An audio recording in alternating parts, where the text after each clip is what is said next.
안녕하세요. 선생님들 한 달 동안 잘 계셨나요? 지금 벌써 이제 7월 달을 준비하는 개월이 됐습니다. 그래서 거의 공개 수업이 마무리가 되셨을 것 같은데, 저 같은 경우는 아직 공개 수업이 좀 남아 있어서 7월 달 커리 중에서 공개 수업에 좀 적합한 것들 한두 가지 좀 소개를 좀 해드리고 진행을 하려고 합니다. 지난 그 6월 달 그 커리큘럼 중에서 연수를 하지 못했던 전동 지우개가 있어요. 근데 이게 좀 작동이 잘 안 된다 하시는 문의들이 좀 있어가지고 그 작동 안 될 때 어떻게 처리하셔야 되는 부분이 그 부분까지 같이 시작을 하도록 하겠습니다. 자, 우선은 아까 좀 전에 말씀드린 것처럼 전동 지우개 커리 하나 하고 공통으로 제공되는 전기 회로와 태양열 조리기 그리고 저학년용 잠수함과 무한 터널 그리고 고학년용으로는 라바램프와 하바리움 이렇게 7가지 커리 연수 진행하도록 하겠습니다. 제일 먼저 전동 지우개에 대해서 진행을 좀 해보도록 할게요. 같이 화면 보고 이론 잠깐 설명하고 바로 시작하도록 하겠습니다.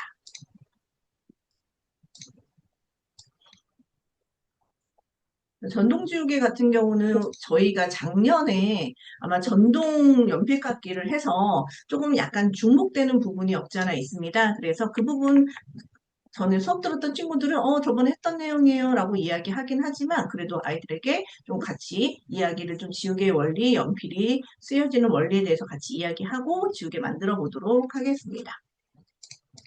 우선은 연필이 쓰여지는 원리와 그리고 지우개가 그 연필을 지우는 원리에 대해서 설명을 할 겁니다. 자, 이제 만화에서 간단하게 나옵니다. 지워지는 볼펜도 있더라. 근데 해보니까 안 지워진다. 왜 안 지워질까라고 이야기할 때 제가 이제 수업을 해본 결과 아이들이 대부분 볼펜은 잉크잖아요 라고 이야기를 많이 하더라고요. 아마 아이들이 알고 있을 것 같습니다.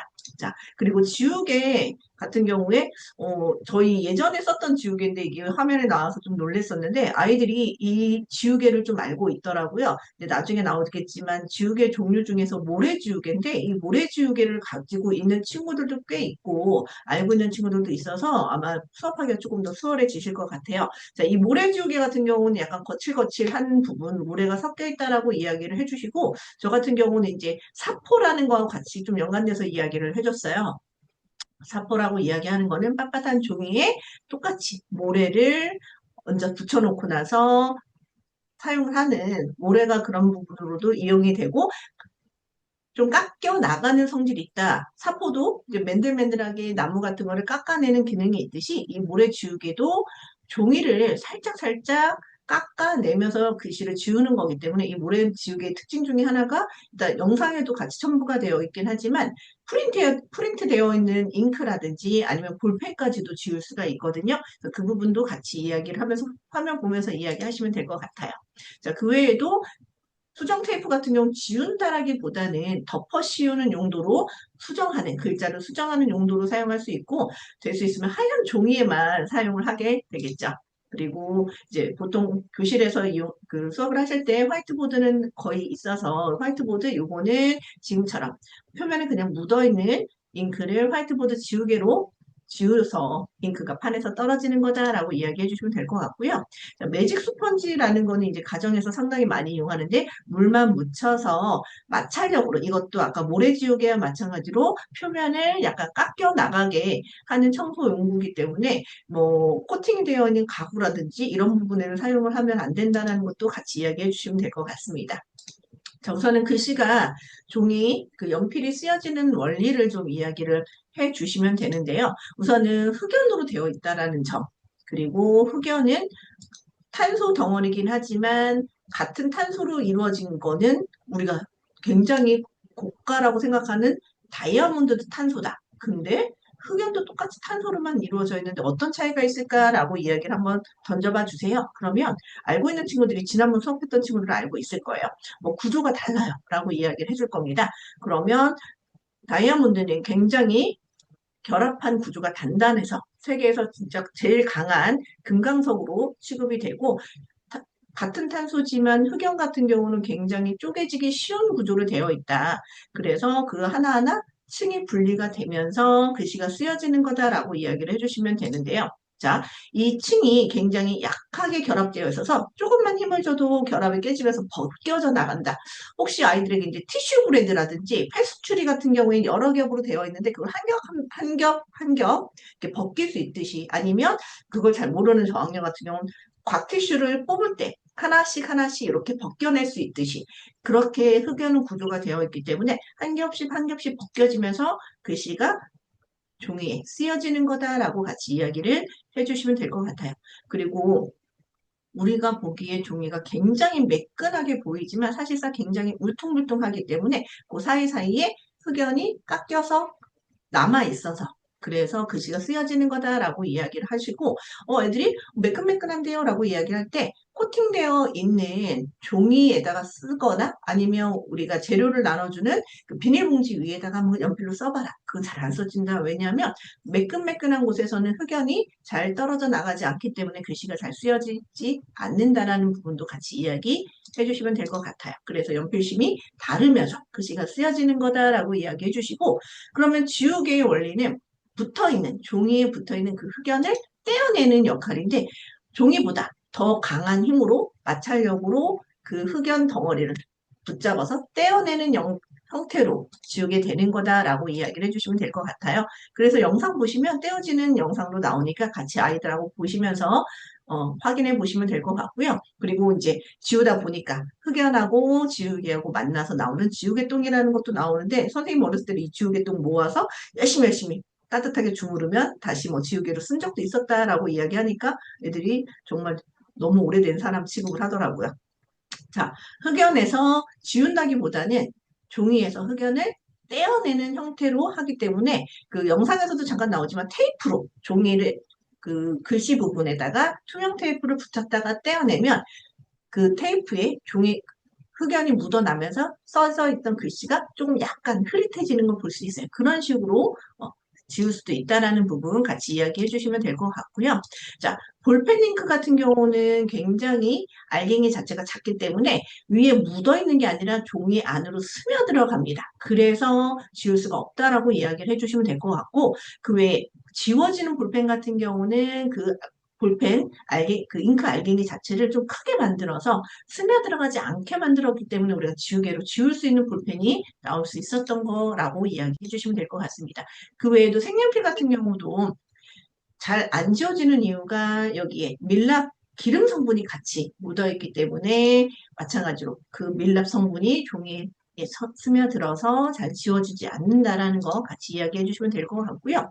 지우개 만들어지는 재료 같은 경우는 이제 처음에 지우개가 발명되기 전에는 식빵이나 밀랍으로 마찬가지로 식빵에서 문질러서 흑연이 떨어져 나오게. 자, 밀랍 같은 경우는 이제 벌꿀즙 같은 거, 그 꿀벌집에서 성분을 추출한 거기 때문에 굉장히 끈적하거든요. 그 끈적한 성질에 의해서 마찬가지로 글씨를 지우게 되었습니다. 그러다가 이제 고무나무에서 고무가 추출되기 시작하면서 고무지우개가 나왔어요. 그러면서 얘도 마찬가지로 고무가 흑연을 잡아당기는 형태가 되고 지금 우리가 쓰는 대부분의 지우개는 플라스틱입니다. 근데 플라스틱은 우리가 생각할 때 굉장히 딱딱하다라고 생각하지만 이 딱딱한 플라스틱을 부드럽게 만들어서 지우개로 사용을 하고 있다라고 이야기를 해주시면 될 것 같아요.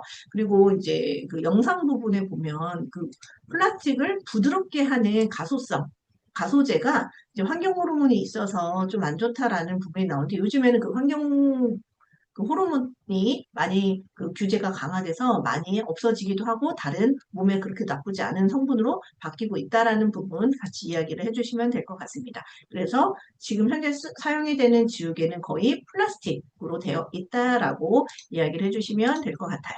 그래서 만들기를 하시는데 만들기 자체는 사실 그렇게 어렵지는 않거든요. 근데 그 접촉이 제대로 안 돼서 작동이 잘 안 된다는 친구들이 있는데 그 부분에 대해서 한번 같이 이야기를 해보도록 하겠습니다. 제가 화면을 좀 바꿔서 같이 보여드릴게요.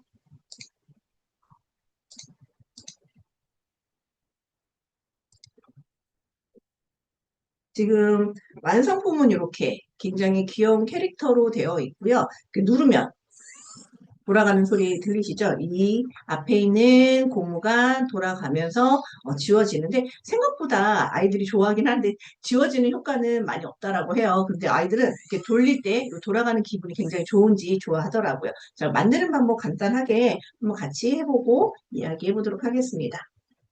자, 우선은 자, 앞뒤로 캐릭터에 옷을 입혀주시면 돼요. 자, U자를 거꾸로 되게 가끔 해서 앞뒤에 옷을 입혀주시고요.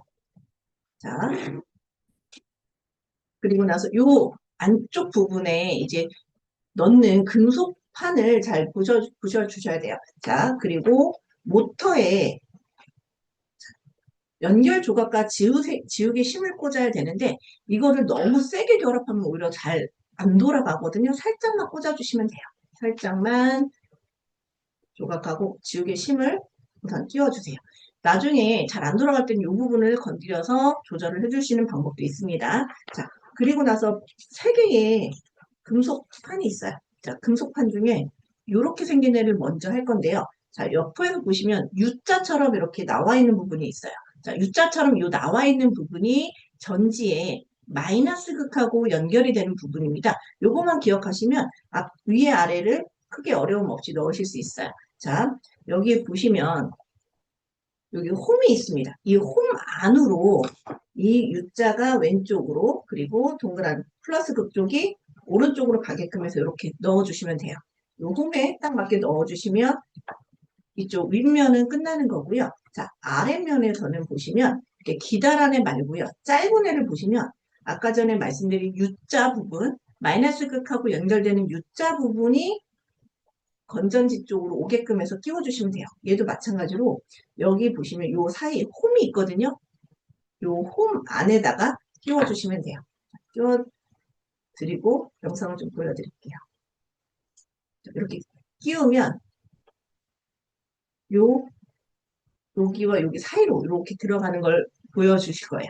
자, 요 사이로만 맞게 끼워주시고 자, 다음에는 기다란 애가 있어요. 자, 기다란 애가 요 가운데 우리가 손 잡아서 눌러주는 이 스위치 부분에만 맞게 들어가게 끼워주시고 마찬가지로 요 홈 사이로 넣어주시면 돼요. 요 사이로 홈에 넣어주시고 얘를 돌려서 여기 부분에 딱 맞게 끼워주시면 보시면 약간 삐딱하게 되어 있어요. 삐딱하게 되어 있는 게 맞게 된 거니까 요 홈 사이로만 넣게 해주시면 됩니다. 자, 이렇게 되면은 사실 조작은 다 끝난 거예요. 자, 그리고 나서는 이제 우리가 모터를 넣을 건데요. 자, 모터를 넣었을 때 아이들에게 자, 전선 연결되는 부분이 아래로 간다라고 얘기도 잘 못하더라고요. 그래서 모터를 잘 보면 구멍 두 개가 있을 거야. 그 구멍 두 개를 위에 보이게끔 해서 넣어주는데요. 여기서 주의할 점은 넣다 보면 딸깍하는 느낌이 나거든요. 그렇게 넣어주셔야 돼요. 그래야 이렇게 딱 소리 나듯이 넣어주시면 잘 연결이 된 거거든요. 이게 잡는 힘이 좀 약해서 안 되면 제대로 눌려지지 않아서 접촉이 제대로 이루어지지 않아서 연결이 안 되는 경우가 있습니다. 자, 이렇게 한 다음에 건전지를 자, 마이너스 극쪽을 먼저 끼우는 상태로 해서 양쪽으로 끼워주시면 돼요. 자, 그리고 작동되는지 한번 확인해 주시고요. 그리고 뒷면을 닫아줍니다. 자, 닫아주시고 나서 자, 얘는 같은 방향이 아니라 직각으로 넣은 다음에 얘를 이렇게 돌려주셔야 돼요. 자, 이렇게 돌려주셔야 완성이 됩니다. 자, 이렇게 되는데 가끔 가다가 왜 안 되냐라고 문의하시는 경우가 많아요. 자, 그런 경우에는 어느 부분을 보셔야 되냐면 모터하고 아까 연결한 건전지 케이스 부분하고 확인을 하셔야 되거든요. 자, 제가 속을 보여드릴게요. 자, 뺐을 때 여기 부분하고 이 건전지 모터의 요쪽 부분하고 접촉이 정상적으로 이루어져야 되는데 이게 누르다 보면 너무 누워 있거나 아니면 얘가 너무 접혀 있거나 하면 제대로 접촉이 안 이루어져요. 그래서 얘를 너무 누워 있을 경우 좀만 당겨 주시고 다시 접촉을 하시면 돌아가는 걸 확인하실 수 있습니다. 저도 어제 수업을 했었는데 처음에는 한 반 정도가 작동이 안 됐었어요. 아이들이 막 하다 보니까 이 금속판이 휘어지면서 그런 일이 있어서 이것만 조절을 해줬더니 전원 전부 다 맞게 귀가를 했습니다. 그래서 크게 어려움 없이 만드실 수 있으실 것 같아요. 요 접촉만 정상적으로 이루어지시면 될 것 같습니다. 자, 이렇게 해서 하시면 우리가 전동 지우개는 이용을 하실 수가 있으실 것 같고요. 아마 선생님들께서 좀 수업하신 분들이 많아서 같이 팁으로 이용하시면서 상의하시면 더 좋은 결과 있으실 것 같습니다. 전동 지우개는 이렇게 간단하게 설명을 해드리도록 하고요. 저희가 다음 전기회로 부분으로 같이 진행을 좀 해보도록 하겠습니다.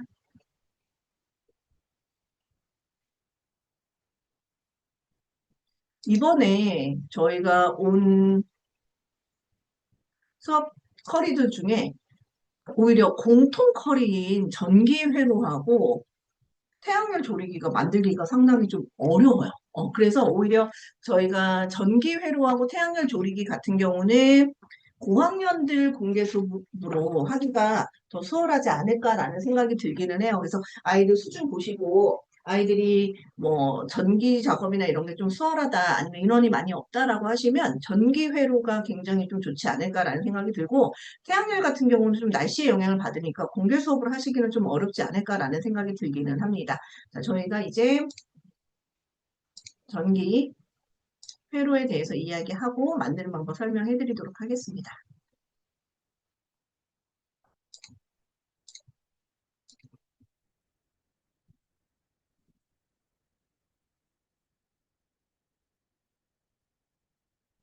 전기회로는 이제 거의 아이들이 많이 접해보기 때문에 좀 그리고 용어에서도 일상생활에 관련된 용어가 많아서 그 선생님들께서 이야기하실 때 예를 들어서 설명해 주시면 굉장히 좋을 것 같아요. 처음에 만화에서 나올 때 다른 집들은 괜찮은데 왜 우리 집만 정전이 됐지라고 나올 때 우리 집에 현관이나 아니면 뭐 애들 신발장 안이라고 많이 이야기해요. 신발장 안에 우리 집에 들어오는 전기를 전부 다 관할하는 박스가 있는데 그거를 예전에는 두꺼비 집이라고 했다. 그리고 그 두꺼비 집을 봤을 때 우리 집에 갑자기 뭐 에어컨도 틀고 가스 전자레인지도 쓰고 밥솥도 돌리고 막 이렇게 여러 개의 전자제품을 사용해서 너무 많은 전력 소모가 일어나면 뭐 합선이 되거나 이런 거를 간주해서 우리 집에 들어오는 전력이 차단되는 차단기가 있다라는 부분도 같이 이야기를 해주시면 될 것 같고요.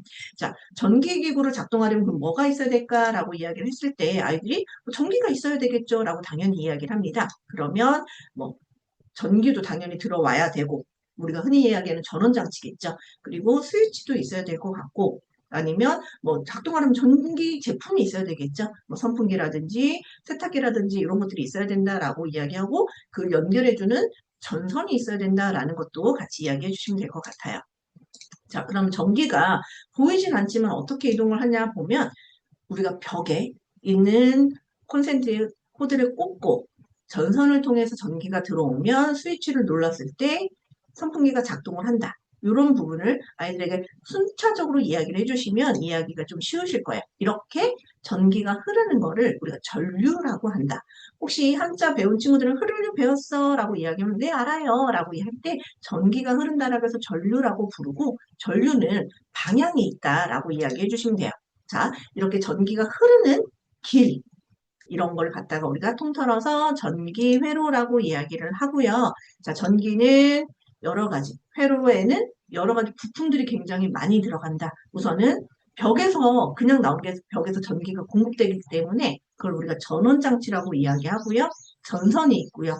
우리가 불을 켜고 끌 때도 스위치가 있고요. 그리고 전등이라든지 선풍기라든지 이런 것에 굉장히 많은 부품들이 들어가 있고 이런 것들을 가지고 우리가 전기 회로를 구성한다라고 이야기를 한다라고 이야기해 주시면 될 것 같고요.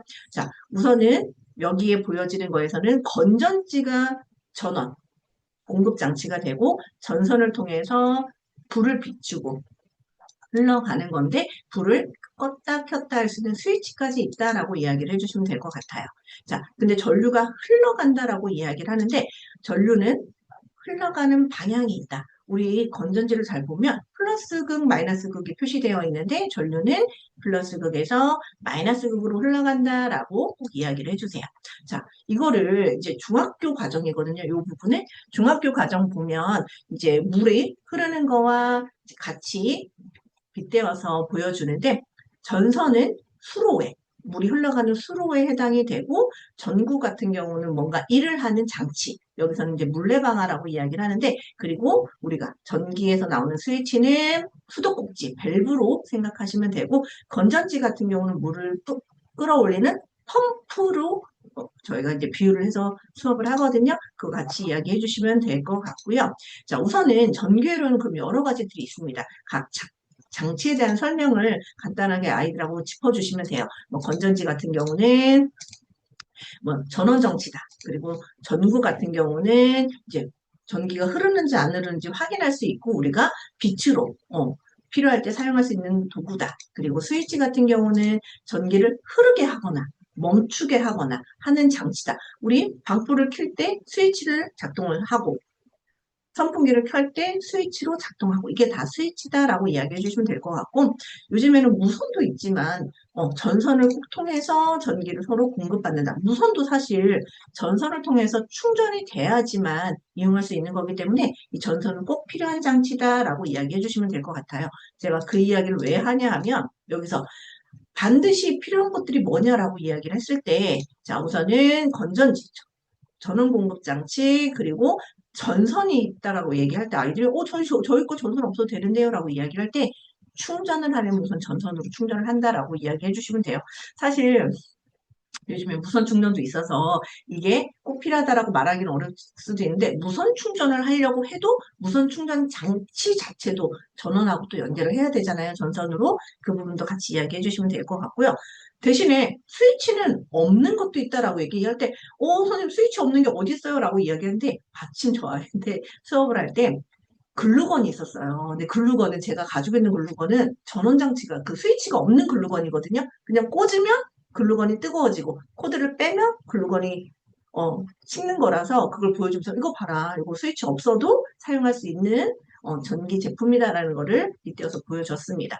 자, 그리고 전기는 아까 얘기한 것처럼 플러스에서 마이너스 극으로 흐른다라고 이야기를 했을 때 아이들이 이제 전자를 배운 친구들은 선생님 전자가 이동해서 전기가 흐르는 건데 전자는 마이너스 극에서 플러스 극으로 가는데요? 라고 이야기하는 친구가 고학년들이 있더라고요. 그랬을 때 전자는 마이너스 극에서 플러스 극으로 흘러가서 전기가 생성되는 건 맞지만 예전부터 과학자들이 전류는 플러스 극에서 마이너스 극으로 흐른다라고 그렇게 계속 공통적으로 알고 있고 그렇게 배워왔기 때문에 그러면 전자는 마이너스 극에서 플러스 극으로 가지만 전류는 플러스 극에서 마이너스 극으로 간다라고 가정하자라고 해서 지금까지도 그렇게 통용이 되어 있고 나중에 중학교 과정에서도 전류는 플러스에서 마이너스 극으로 흐른다라고 배우게 됩니다. 자, 그리고 나서 이제 우리가 이제 닫힌 회로와 열린 회로라는 거를 이야기를 해주셔야 되는데 스위치의 작동 원리를 이야기를 해주시면 돼요. 자, 이렇게 지금 보여지는 화면에서 스위치가 닫혀 있었더니 와, 전기가 제대로 흘러간다. 흘러가는데 거리낌이 없이 흘러가기 때문에 전기가 작동이 된다. 전자기구가 작동된다라고 이야기해 주시면 될 것 같고요. 이렇게 스위치가 열렸더니 끊어진 것처럼 보여서 전기가 가다가 더 이상 연결된 부분이 없기 때문에 멈춘다. 그래서 작동이 멈추는 회로를 열린 회로다라고 이야기해 주시면 돼요. 자, 그리고 나서는 이제 직렬과 병렬 연결이 나오거든요. 여기에서는 전지의 직렬 병렬이 아니라 저희가 이제 전구의 직렬 병렬이 나와요. 자, 나란히 한 줄로 쭉 연결된 거를 우리가 직렬 연결이라고 이야기를 하고요. 자, 스위치 하나만 있으면 전선이 하나로만 쭉 이어졌기 때문에 스위치 하나로 모든 전구에 불을 켜거나 끌 수 있습니다. 자, 대신에 같은 전선에서 흘러가는 전류를 나눠 쓰기 때문에 밝기는 어두워집니다. 자, 그리고 만약에 도중에 전선이 끊어지면 세 개의 전구가 모두 다 불이 꺼진다라는 것도 이야기해 주시면 될 것 같고요. 병렬은 자, 각각 따로따로 길을 만들어서 연결을 한 거고요. 자, 각각의 여기 전선 나누어져 있는 곳에 스위치를 따로 달아서 하나씩 작동을 조절할 수 있다라는 거 이야기해 주시면 될 것 같고요. 자, 병렬 연결한 애들은 길이 다 따로 있고 각각 들어오기 때문에 밝기가 하나 있을 때와 같다. 자, 그런데 그러면 선생님 다 병렬로 연결하지 왜 굳이 직렬로 연결해요? 병렬은 그럼 나쁜 점이 없을까요? 있습니다. 뭐냐? 전지 사용 기간이 줄어들어요. 전력 사용량이 많다라는 거예요. 그 밝기를 유지하면서 세 개의 불을 켜려고 하니까 당연한 결과겠죠. 자, 그리고 가장 큰 특징은 전구 하나가 꺼져도 다른 전구를 계속 쓸 수 있다라는 거예요. 자, 전기회로 만들기 제가 이제 화면으로 먼저 보여드리면 자, 이렇게 보여지거든요. 그리고 다 키면 세 개가 나오고요. 각각의 스위치별로 하나씩 하나씩 하나씩 껐다 켰다 할 수 있고요. 색깔도 이번에 들어온 색깔이 빨간색, 노란색, 파란색이라서 굉장히 아이들이 좋아하더라고요. 삼색이긴 하고 그리고 전구를 보시면 아시겠지만 잘 보이실지 모르겠지만 색깔 자체가 빨간색은 빨간색이 보여지고요. 노란색은 노란색이 보여져요. 그래서 색깔이 어떤 건지 구별할 수 있어서 원하는 위치에다가 끼우라고 이야기해 주시면 될 것 같습니다. 만들기가 조금 어렵고 여기 저희가 그 PPT대로 수업을 해서 제가 만들어 봤더니 아이들이 은근 그 두 개의 전선을 한꺼번에 연결하는 부분, 전기회로 부분에서 좀 어려워하더라고요. 그래서 저 나름 좀 쉽게 만들 수 있는 방법을 좀 같이 공유를 좀 해드리려고 합니다. 같이 만들어 보면서 설명 도와드리도록 하겠습니다. 자, 우선은 저희가 굉장히 많은 부품들이 있어요. 빨간색 전선 3개와 그리고 이렇게 커넥터가 달려있는 전선 3개, 그리고 전구가 3개, 그리고 스위치가 4개가 필요합니다. 그리고 건전지, 전지 케이스 등이 있는데요. 자, 우선은 저 같은 경우는 생각보다 아이들이 전선의 위치를 좀 잘 모르는 경우가 많아서 저희가 커넥터를 먼저 스위치하고 연결을 하는 게 낫더라고요. 그래서 빨간색 전선을 스위치의 끝부분 부분하고 전부 다 3개를 다 연결을 했습니다. 자, 저 같은 경우 제 거를 참고하셔도 되고 PPT에 나와 있는 대로 해주셔도 돼요. 자, 우선은 커넥터에 있는 전선 중에 빨간 전선을 이렇게 스위치의 끝부분에 연결을 먼저 해주고요. 자, 그리고 나서 맨 밑에 있는 얘는 그대로 끼워줄 겁니다. 스위치 방향이 중요하거든요. 이거는 선생님들께서 PPT에 있는 대로 방향을 동그란 거 부분 그리고 일자인 부분을 각각에 맞게 꽂아주셔야 돼요. 먼저 전원 스위치를 먼저 꽂은 다음에 얘의 연결을 먼저 해줄 겁니다. 얘 먼저 뭐를 할 거냐면 우리 건전지 케이스에 빨간 전선이 있어요. 자, 빨간 전선을 끝부분에 연결을 해줄 겁니다. 자, 연결을 해주시고 나머지 부분은 이제 스위치를 연결할 텐데 스위치를 연결하실 때 자, 이렇게 커넥터를 먼저 안으로 통과를 시키고 그리고 나서 꽂아주세요. 자, 이렇게 3개를 다 같이 해줬거든요. 넣고 자, 일자가 위로 올라오게끔 해서 다 꽂아줍니다. 이렇게 통과를 먼저 시켰어요. 나중에 꽂은 상태로 연결하려고 했더니 아이들이 너무 힘들어해서 저는 이 방법을 이용을 하려고 합니다. 자, 이렇게 꽂아주시고요. 자, 가까운 데 있는 커넥터를 그냥 커넥터 위치에다 그냥 꽂아줬어요. 이게 크기에 따라 좀 다르긴 하지만 그래도 들어가거든요. 헐렁한 것도 있고 오히려 너무 꽉 맞는 것도 있기는 해요. 그래서 각각의 가까운 위치에다가 커넥터를 이렇게 꽂아줬습니다. 자, 그리고 나서 나머지 부분을 우리가 빨간 전선을 연결을 해야 되는데 이 빨간 전선도 PPT 보시면 아시겠지만 한 구멍에 2개씩 연결하는 경우가 있어요. 그래서 이거를 아이들이 그냥 하라고 했더니 어느 구멍인지 몰라가지고 한꺼번에 다른 구멍에다 연결하는 경우가 있어서 저 같은 경우는 이 빨간 전선 3개를 쭉쭉 연결을 했습니다. 자, 우선은 이렇게 2개를 하나로 묶고요. 그래서 하나의 전선처럼 만들어줍니다. 그리고 여기 끝에다가 똑같이 하나를 더 연결해줘요. 자, 이렇게 해서 전선을 만들어 주고 나서 그 다음부터 하나씩 하나씩 연결을 해줍니다. 먼저 건전지 케이스 쪽에 있는 곳에 처음 거를 연결해요. 자, 그리고 두 번째 묶여있는 2개의 전선을 두 번째 스위치에 연결합니다. 지금 이렇게 2개를 연결해도 잘 안 되는데 한꺼번에 하나씩 하면 더 연결이 안 되더라고요. 자, 그리고 세 번째 있는 애들 맨 위에 있는 애 구멍에다 연결하고요.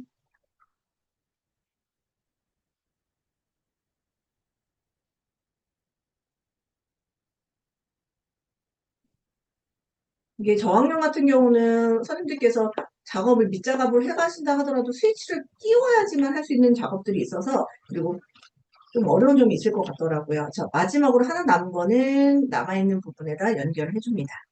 자, 이러면 전선 작업은 거의 끝났다라고 보시면 돼요. 자, 그리고 나서 이제 검정색 전선끼리 연결을 해야 되는데 아이들이 생각보다 검정색 전선 연결하는 것도 제대로 안 되더라고요. 그래서 저는 두 개를 또 아까 똑같이 두 개를 이렇게 연결을 먼저 가까운 애들끼리 연결을 먼저 해줬어요.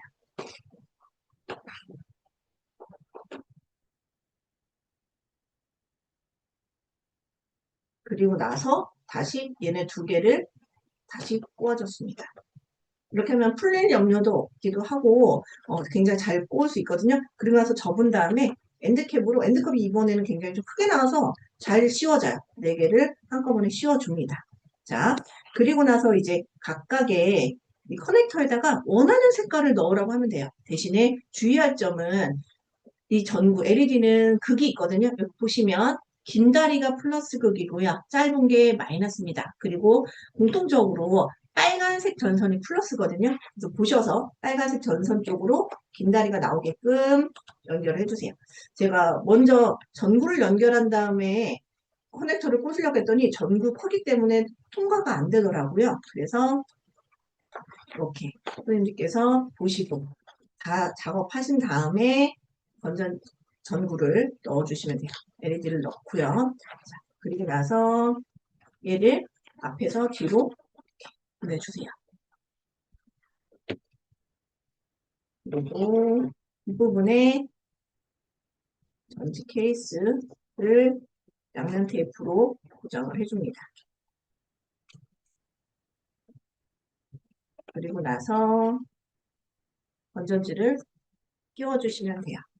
건전지를 잘 되는지 확인을 해보도록 하겠습니다.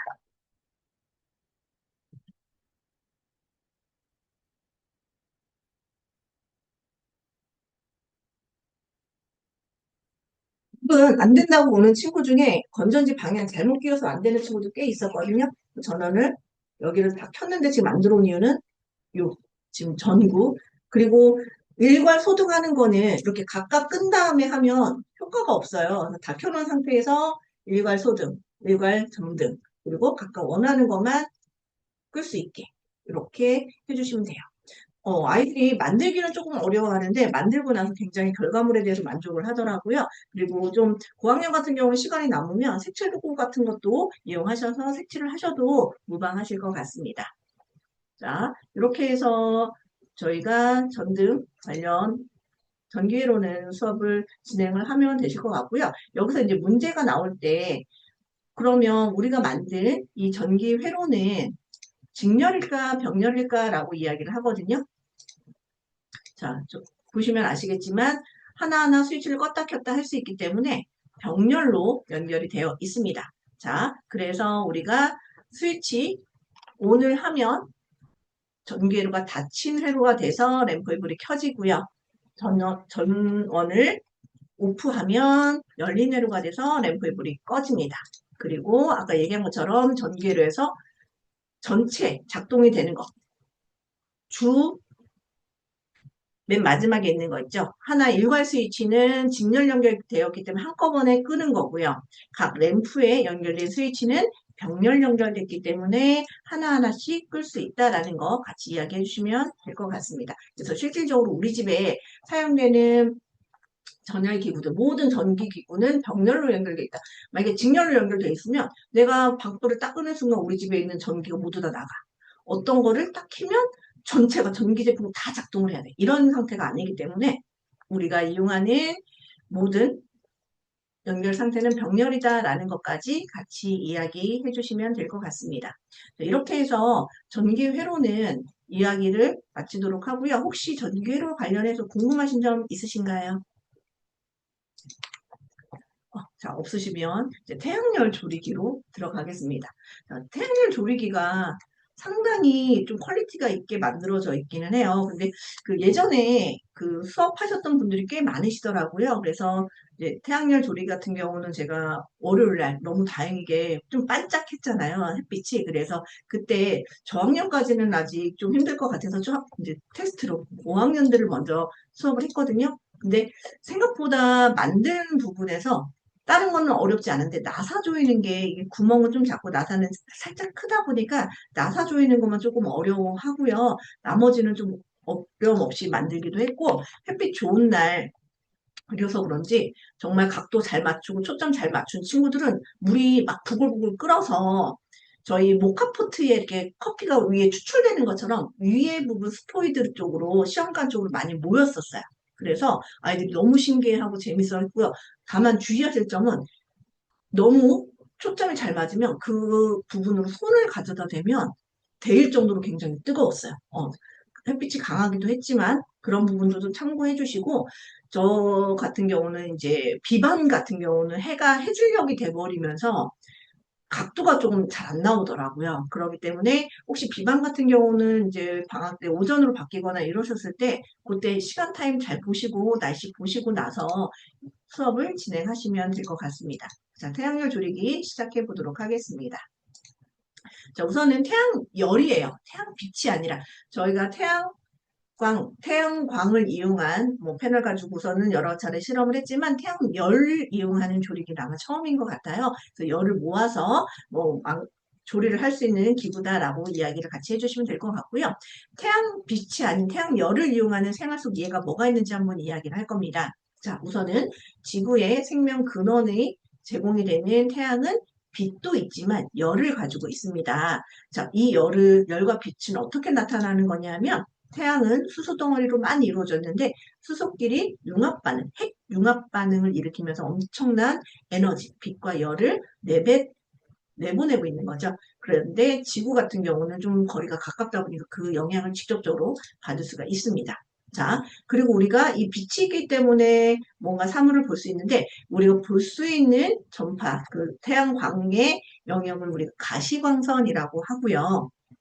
그 외에 적외선이라든지 우리가 눈으로 볼 수 없는 자외선 부분이 있다. 그런데 우리가 뜨거운 부분을 느끼는 거는 적외선 영역이다. 라고 이야기해 주시면 됐고 적외선 같은 경우는 우리가 가시광선이 빨주노초 파남보라고 되어 있을 때 빨간색, 붉은색 바깥쪽에 있는 광선이다. 그래서 붉은 적자를 써서 적외선이라고 이야기하고 자외선 같은 경우는 자색, 우리가 한자로 보라색을 자색이라고 하잖아요. 그래서 자색 고구마라든지 자색 양배추라고 하듯이 보라색 바깥쪽에 있는 영역을 자외선이다라고 이야기해서 좀 애들이 자외선이 빨간색 바깥쪽인지 보라색 바깥쪽인지 헷갈리지 않게 설명해 주시면 될 것 같습니다.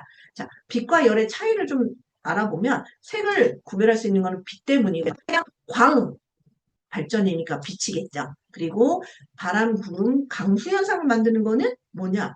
열입니다. 이거 동영상도 같이 첨부되어 있는데 열 때문에 증발하고 수증기가 되고 수증기가 응결하고 비로 내리면서 순환, 날씨가 생기는 겁니다. 그리고 태양열이니까 열 발전으로 전기 만드는 건 열입니다. 자, 그러면 태양열 주택에서 열을 에너지를 이용해서 태양열 주택에서 자기가 만든 에너지로 전기로 만들어서 사용을 한다라고 이야기하죠. 그리고 그 열로 가스레인지 대신 요리도 할 수 있다라고 이야기를 합니다.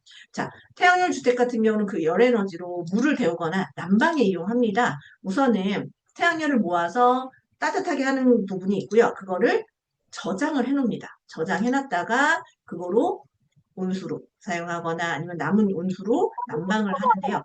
발전도 할 수 있어요. 태양열 발전은 어떻게 할 수 있느냐?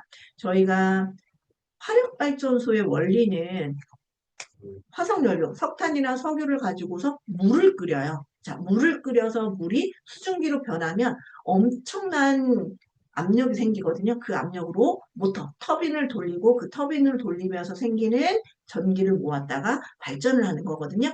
똑같은 방법입니다. 태양열로 물을 끓이는 거예요. 그러면 마찬가지로 수증기가 발생이 되겠죠. 그 수증기에 의해서 증기 힘에 의해서 모터를 돌리고 그 힘으로 전기가 생성된다라고 이야기를 해주시면 돼요. 작은 화력발전소와 원리는 똑같다라고 생각하시면 되고요. 자, 태양열 조리기는 그런 방법으로 하는 건 아닙니다. 우리가 만드는 거는 어떻게 하느냐? 볼록 렌즈가 빛이 굴절이 되면서 한 곳으로 모이잖아요. 그래서 돋보기 같은 거로 빛을 모아서 검정종이나 이런 데 불을 붙일 수가 있어요. 혹시 돋보기 같은 거 좀 가지고 계시거나 루페 좀 있으신 선생님들께서는 가져가셔서 어차피 바깥에서 야외에서 활동하는 거니까 빛을 모으는 것도 한번 아이들하고 해보시는 것도 좋을 것 같아요. 자, 이것처럼 저희가 그 펜처럼 생긴 포물선을 이루는 이 열 에너지를 모을 수 있는 장치를 만들어서 열을 모아서 물을 끓이거나 음식을 조리한다라고 생각하시면 되고요. 실질적으로 이 장치가 있습니다. 그리고 제가 예전에 그 미운우리 새끼에서 김건모 씨가 요 장치를 이용해서 라면을 끓이는 게 얼핏 기억이 나더라고요. 그래서 나중에는 좀 시간이 남아서 아이들한테 그 영상도 보여줬었는데 안타깝게 라면에 계란을 넣으려고 계란을 집으로 가지러 갔다 온 사이에 바람이 불어서 라면이 쏟아지는 장면으로 끝이 나긴 하는데 아이들한테 이렇게 보여줘서 정말로 라면이 끓어올리는 화면도 보여지면 아이들이 재밌어 하더라고요.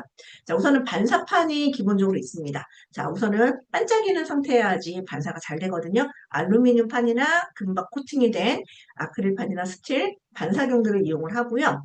열이 한 곳으로 집중돼서 모이게끔 하는 위치가 있고 그 위치에 냄비를 올려놔야 물이 끓겠죠. 그래서 맑은 날 같은 경우는 1리터 물 끓이는데 10분 정도 걸린다고 하는데 뭐 실험에서 영상에서 보면 한 5, 6분 정도는 끌어올리더라고요. 그래서 조리기의 장단점. 우선은 연료비 아낄 수 있다는 게 좋지만 문제는 해가 뜨지 않으면 사용할 수 없다는 게 가장 큰 단점이겠죠. 그래서 이제 전기나 이런 부분이 부족한 뭐 햇빛이 양이 풍부한 아프리카 같은 데서 이용하시면 좋을 것 같다. 예전에 우리 배웠던 적정 기술로 이용할 수도 있을 것 같다라고 이야기해 주시면 될 것 같고요.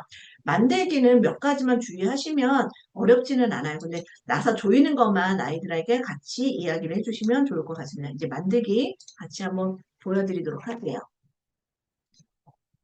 자, 보시면 이렇게 완성품은 이렇게 되어 있어요. 몇 가지 좀 주의하셔야 될 게, 저 같은 경우는 한 학생이 만들었는데, 이거 고정이 이렇게 각도 조절이 고정이 되는데, 밑에 부분이 너무 헐렁해서 조절이 안 돼서 제가 대신 가져왔거든요. 이런 부분도 있으니까 이것도 한번 참고하시라고 보여드렸고요. 자, 만드는 거 PPT대로 만들어 주시면 돼요. 근데 만드는데 주의사항이 그 방향이 있거든요. 여기 보시면 이렇게 세로들이 나눠져 있습니다.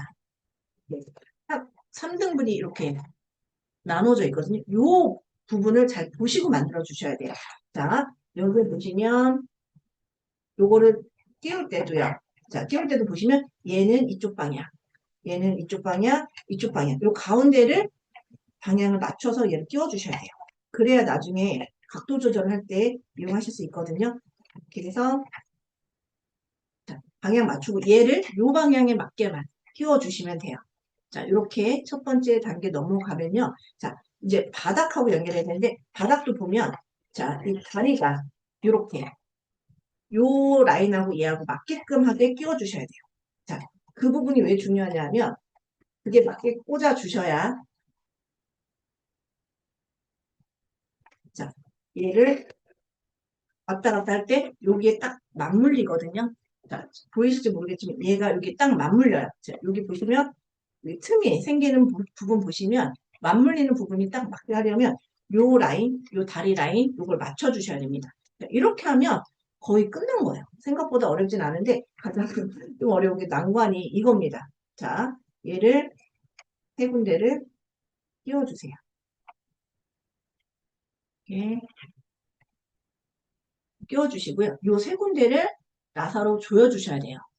조여주는 건 시간이 좀 걸려서 제가 넘어가도록 하고요. 그리고 나서는 다른 거는 방향이 크게 상관이 없어요. 자, 이렇게 보시면 이게 화면상으로는 잘 안 보이실 수도 있는데 다리처럼 되어 있는 게 아래로 가게끔 해서 해당 다리하고 맞물려 주세요. 옆에서 보시면 이렇게 다리처럼 위로 올라와야 됩니다. 그리고 여기하고 똑같은 방향으로 위에 그냥 얹어주시는 거예요. 자, 이러면 거의 다 완성이 됐다라고 생각하시면 돼요. 제가 시간상 여기 세 군데하고, 자, 여기 세 군데 지금 나사로 조여주셔야 되거든요. 그 부분 지금 생략하고 있으니까 그 나사 조이는 부분만 아이들에게 지도해 주시면 크게 어려움 없이 만드실 수가 있고요.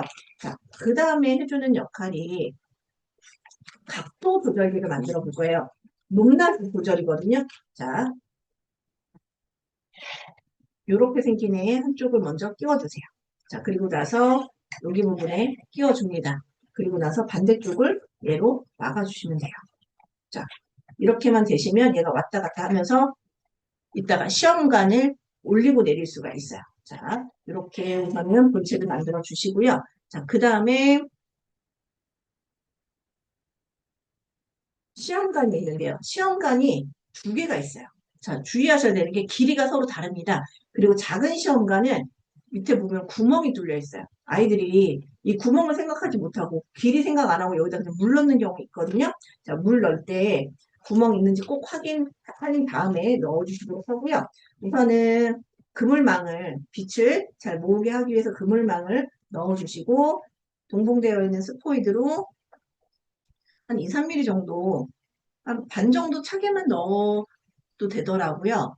저는 생각보다 물이 금방 끓어서 자, 우선 반 정도 되게끔만 넣으라고 이야기했어요. 반 정도 넣어주신 다음에 고무마개로 막기 전에요. 자, 여기 보시면 두 종류의 노란 부품이 있어요. 근데 큰 애, 두꺼운 애를 쓰거든요. 두꺼운 애로 막아주시고요. 그리고 나서 고무마개로 막습니다. 방향이 크게 상관이 없어요. 그리고 여기 빨대 부분을 끼워주세요. 뭐 담기게 되거든요. 자, 그리고 난 다음에 남아있는 고무마개로 막아주시고요. 위에 그냥 짧은 시험관을 거꾸로 끼워주시기만 하면 돼요. 자, 제가 확인했는데 요거는 사실 쓸모가 없더라고요. 나중에 여기 조절을 할 때 나는 더 낮게 하고 싶을 때 이거는 이 고무관 쪽에 끼우셔도 되거든요. 고무관에 끼워서 높이 조절을 다시 하셔도 되는데 굳이 그것까지 안 해도 잘 돼서 요거로만 하겠습니다. 자, 이렇게 한 다음에 자, 보시면 여기 끼워주시는 거예요. 자, 끼워준 상태에서 얘를 왔다 갔다 하면 올라갔다 내려갔다 하는 거 보이시죠? 얘는 나중에 그 밖에 나가서 이쪽으로 보여드려야 잘 보이려나? 자, 왔다 갔다 하면서 이 시험관에 초점을 맞춰주는 역할을 해주시면 돼요. 자, 빛을 가서 원하는 방향으로 꺾고 모여질 때 이 아랫부분이 반짝하고 빛나거든요. 그 초점을 잘 맞춰주시면 한 10분도 안 돼서 한 4, 5분 만에 막 끌어오르기 시작하더라고요. 그러니까 좀 제일 조심하셔야 될 거, 의외로 화상을 좀 조심하셔야 될 겁니다. 아이들에게 꼭 주의하라고 이야기해 주시고, 앞에 넓은 운동장 가셔서 앞에 사람이 그림자로 햇빛을 가리지만 않게 해주시면 큰 어려움 없이 재밌게 수업하실 수가 있을 것 같고, 제가 이거를 공개 수업을 추천하지 않는 이유 중에 하나는 우선은 밖으로 나가야 되기 때문에 그게 쉽지는 않으실 것 같고요. 그 이왕이면 좀 오전에 좀 해가 좀 높이 떴을 때 하시는 게 더 효과가 좋을 것 같아서 방학 때를 이용해서 수업을 하시라라고 말씀을 드릴 수 있으실 것 같습니다. 자, 이렇게 해서 태양열은 크게 어려움 없이 만드실 수 있으실 것 같고요. 그 외에는 이제 반사판이나 이런 것들은 빛을 모아주는 역할을 한다라는 부분까지 같이 이야기해 주시면 될 것 같아요.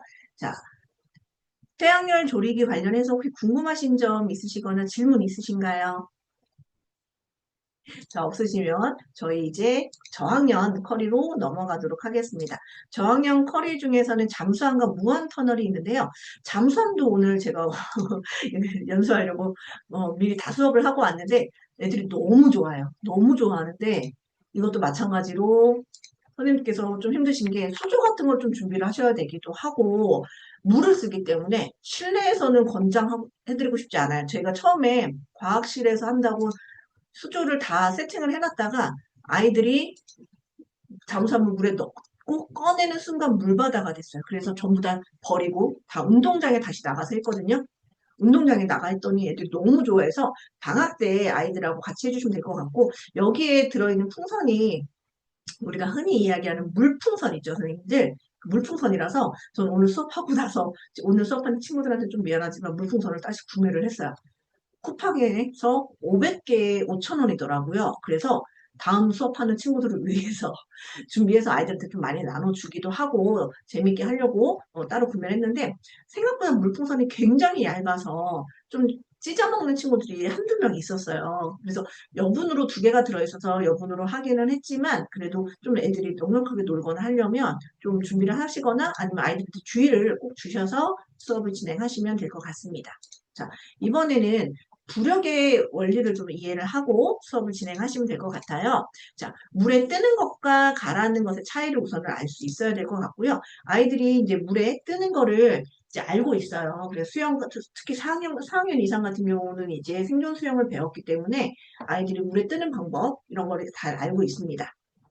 자, 이제 이야기를 하실 때, 이제 여기서 뜨는 물질과 가라앉는 물질을 이야기해봐라 라고 이야기를 했을 때, 좀 아이들이 너무 똑똑해서 당황됐던 순간이 클립하고 동전을 우리가 표면 장력할 때 띄웠잖아요.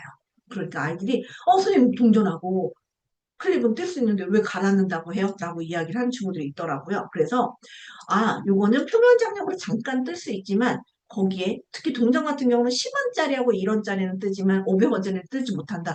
500원짜리 띄울 수 있는 사람이 있으면 선생님이 사진 찍어서 가져오면 선생님이 500원을 주겠다라고까지 막 장난삼아 얘기하겠고 클립 같은 경우 동전 같은 거 떠 있었을 때 비눗방울을 살짝 떨어뜨렸을 때도 떠 있으면 인정. 하지만 비눗물일 때는 절대 뜰 수 없다. 그 이야기는 표면 장력 할 때 했었으니까 넘어가도록 하고요. 그렇게 이야기를 하면 아이들이 비눗물은 안 되나? 라고 착각, 이제 생각을 해요. 그래서 집에 가서 정말 궁금한 사람은 집에 가서 해보라고 이야기해 주시고 표면 장력은 깨질 수 있는 부분이고 오늘 이야기하는 건 부력에 관련된 거니까 좀 다르다라는 것도 같이 짚어주시면 될 것 같습니다. 자, 부력이란 뭐냐? 말 그대로 물에 뜨게 하는 힘이에요. 우리는 기본적으로 지구가 잡아당기고 있어요. 그걸 우리가 그 크기를 무게라고 이야기를 합니다. 지구가 중력에 의해서 잡아당기는 중력의 크기를 무게라고 이야기를 하고요. 반대로 지구 반대쪽으로 떠오르려고 하는 힘을 부력이라고 합니다. 우리가 부력을 생각하면 물만 생각을 하잖아요. 근데 공기에 또 부력이 있습니다. 헬륨 풍선이 공기 중으로 떠서 하늘로 떠오르는 게 공기의 부력 때문에 떠오르는 거예요. 자, 그 부분 나중에 이제 열기구가 나오니까 잠깐 짚어주실 수가 있고요. 자, 무게와 중력이 끌어당기는 방향과 반대 방향으로 작용해서 물체를 위쪽으로 밀어 올리는 힘을 부력이라 한다라고 이야기해 주시면 될 것 같고요. 우리가 물속에서 뭔가 들으려고 할 때 내가 드는 것도 있지만 물도 같이 들어주기 때문에 물속에서는 커다란 물건도 쉽게 들 수 있고 심지어 엄마도 우리가 안을 수 있다라는 거 곧 여름이 가까우니까 수영장 가서 꼭 엄마를 업어보라고 이야기를 해보세요. 자, 우선은 물에 뜬다라고 이야기를 하는 거는 부력이 가라앉으려고 하는 무게보다도 크기 때문에 떠오른다라고 이야기를 해주시고요. 만약에 같으면 어떻게 되냐? 가운데 정도에 떠 있어요. 물속에서 완전히 가라앉지도 완전히 뜨지도 않고 중간 정도에 있습니다. 완전히 가라앉았다는 건 뭐냐? 부력이 물체의 무게보다 작기 때문에 부력이 아예 없는 건 아니에요. 있는데 무게가 더 크다 보니까 아래로 가라앉는 겁니다. 자, 그래서 그 부분을 기억해 주시면 될 것 같고요. 자, 우선은 공기 중에 있을 때는 물에 닿지 않았기 때문에 부력이 없어요. 그러다 이제 물에 닿는 순간부터 물이 받쳐오르기 시작합니다. 약간 부력이 생겨요. 그러다가 그래도 무게가 더 크기 때문에 더 가라앉아요. 그러다가 어느 순간 부력이랑 무게가 같아졌을 때는 그 위에 딱 떠있게 되는 겁니다. 자, 그러면 아까 얘기한 것처럼 물속 바닥에 완전히 가라앉은 건 부력이 빵일까요? 아닙니다. 부력이 있어요. 똑같이 있지만 부력보다 무게가 더 크기 때문에 가라앉는 거다라는 거 이야기해 주시면 될 것 같고요. 자, 부력의 크기는 우리가 그 부피에 비례한다라고 생각하시면 돼요. 부피를 이야기할 때, 자, 손가락을 하나만 집어넣었을 때, 물의 높이가 원래는 이 파란 선이었는데, 손가락을 하나 집어넣었더니 이 정도 물이 올라왔고요. 2개 집어넣었더니 더 커졌어요. 그리고 3개 집어넣었더니, 4개 집어넣었더니 물이 훨씬 더 높아졌죠. 이만큼 높아진 물의 만큼이 부력이 커지기 때문에 물에 더 뜨기가 쉽다라는 거 이야기해 주시면 돼요. 이게 무슨 말인가 라고 생각을 하지만 아이들에게 부피라는 개념을 설명해 주시면 돼요. 자, 부피를 크게 하면 같은 물체라 하더라도 같은 무게라 하더라도 물 위에 쉽게 뜰 수 있다. 가장 대표적인 게 배다. 자, 한번 다음 설명을 보여주시면 알아요. 차력으로 공을 만들었어요. 그리고 같은 양의 차력으로 이렇게 배처럼 모양을 만든 다음에 물 위에 띄우면 같은 무게고 같은 차력이지만 공 모양은 밑으로 가라앉고 배 모양은 위에 뜹니다. 왜? 닿는 면적. 부피가 커지기 때문에 부력을 더 많이 받는다라고 이야기를 해주시면 돼요. 그래서 우리가 부피, 무게를 관장을 해서 만든 게 잠수함이고 오늘 하는 실험이 이 잠수함에 관련된 건데 그럼 잠수함은 똑같은 크기인데 어떤 때는 물에 뜨고 어떤 때는 물에 가라앉죠. 이런 경우는 어떤 경우예요? 라고 이야기를 할 수 있겠죠. 그런 경우에는 부력 탱크라는 부분이 있다. 그 부분에서 부력을 조절을 할 수 있다라는 거예요. 자, 그 무슨 말이냐면 부력 탱크에다가 물속으로 가라앉고 싶다. 그럼 부력 탱크에 있는 공기를 빼내고 거기에 물을 가득 채웁니다. 그러면 무게가 훨씬 더 무거워지겠죠. 그러면서 가라앉습니다.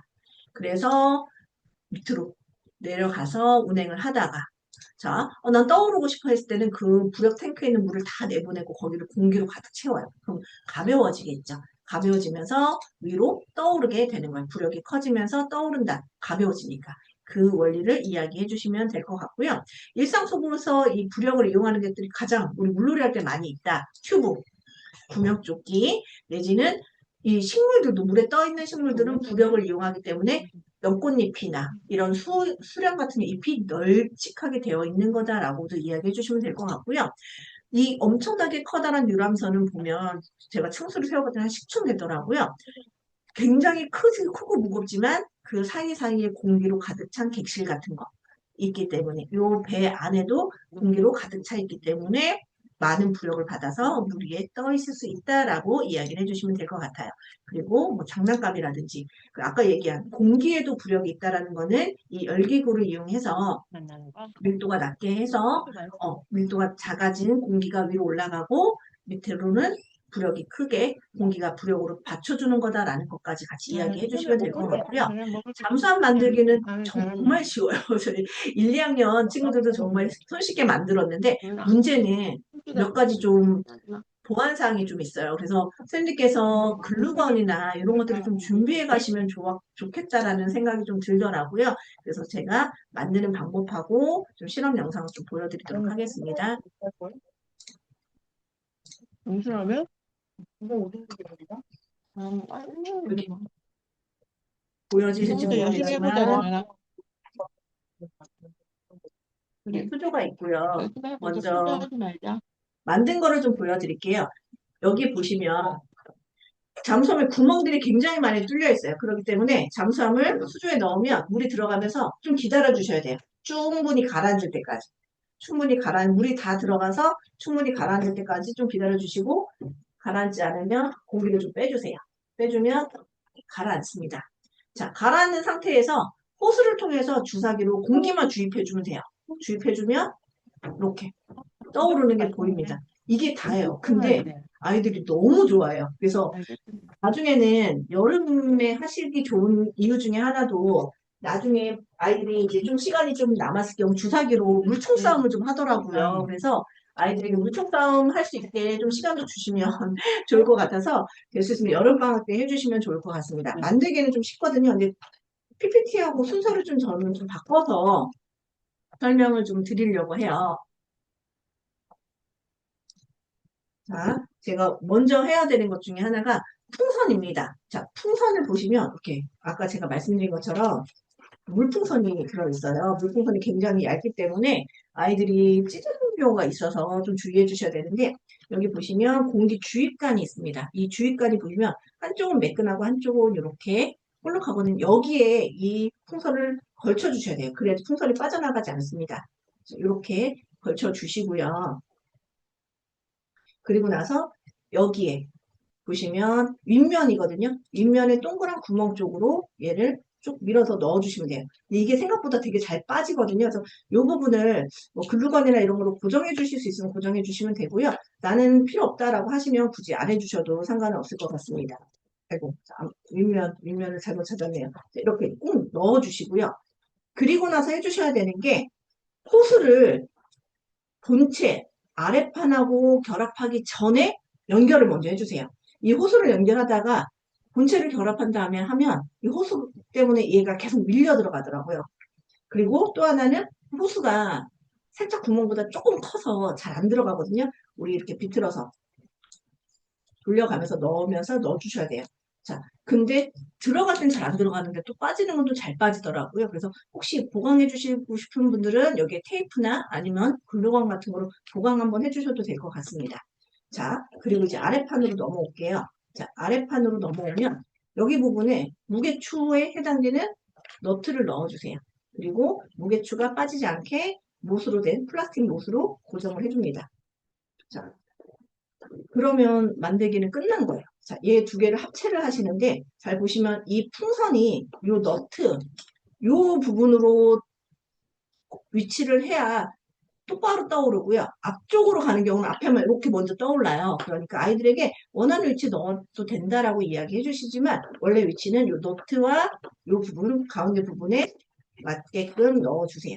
그리고 나서 닫아주시면 완성입니다. 그리고 물에 넣기 전에 아이들한테 테스트를 좀 해보라고 이야기해 주시면 되는데 중요한 거는 주사기로 호스하고 연결하기 전에 주사기에 공기를 가득 넣어 주셔야 돼요. 그래야지 풍선에 공기가 들어가거든요. 그래서 호스를 주사에 연결하시고 안에 들어있는 풍선이 잘 부푸는지 확인해 주셔야 돼요.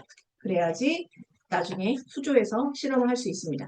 그리고 또 하나 저희가 수조에서 할 때 주의하실 될 점 중에 하나가 아이들이 일어나서 하는 경우가 많아요. 일어나서 하다 보면 이게 당겨지면서 줄이 당겨지면서 빠지는 친구들이 굉장히 많더라고요. 그래서 앉아서 충분히 이 사이로 물이 들어가서 충분히 물에 가라앉게 한 다음에 공기를 주입해서 떠오르는 거 보라라고 이야기해 주시면 되고 수조 하나에 한 두세 명 친구가 한꺼번에 실험을 해도 잘 되더라고요.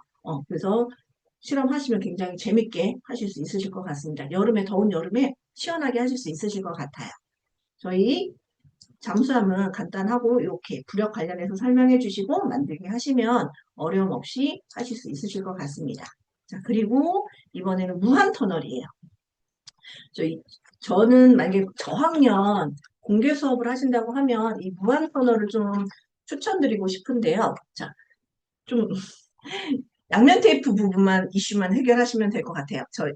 보시면 여기 보시면 이렇게 무한 터널 이렇게 애들 너무너무 좋아했거든요. 집에 가자 저기 학부모님 만나자마자 요거 먼저 보여주면서 엄마 끝이 안 보이지? 막 이러면서 너무 좋아해서 재밌게 했던 수업 중에 하나입니다. 몇 가지만 주의하시면 정말 재밌는 수업 하실 수 있으실 것 같고요. 자, 무한터널 지금부터 시작해 보도록 하겠습니다.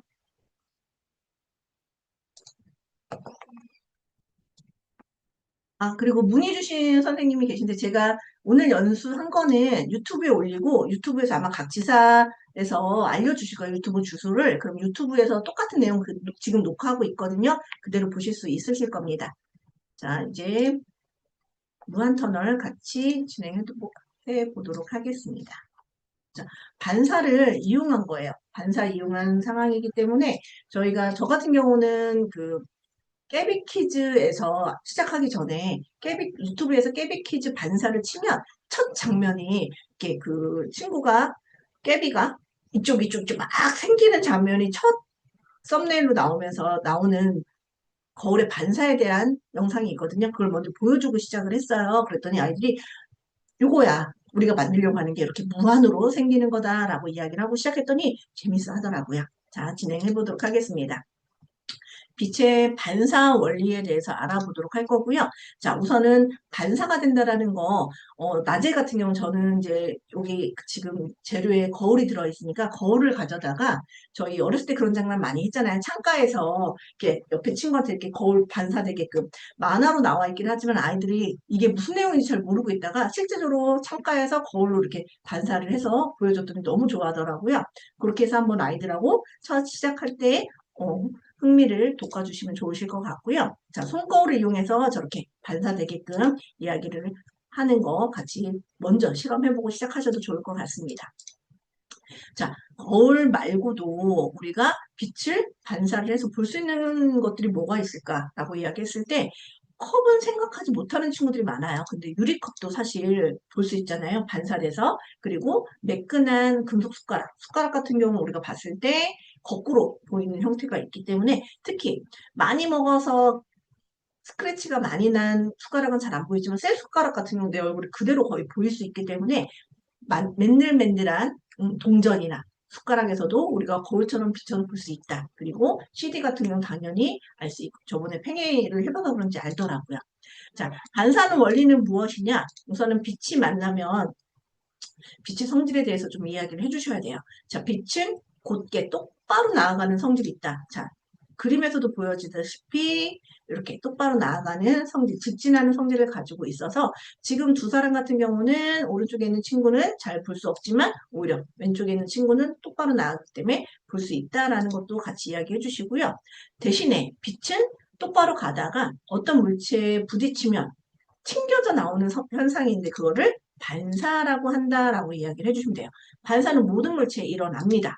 자, 우리가 매끈한 거울 같은 경우 튕겨져 나오는 모습을 우리가 눈을 통해서 빛이 반사되는 것을 볼 수 있기 때문에 거울에 비친 나의 모습을 볼 수 있다라는 것도 이야기해 주시면 될 것 같고요.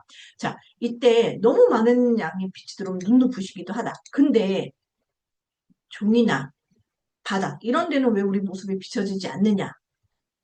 라고 얘기할 때, 여기 나오는 로봇처럼 빛을 반사하지 않기 때문이다. 그리고 찬이처럼 빛은 반사하지만 보이지 않는 이유가 있을 거다라고 이야기를 했을 때, 아이들이 대부분 반사하지만 보이지 않는 이유가 있다라고 이야기를 해줄 겁니다.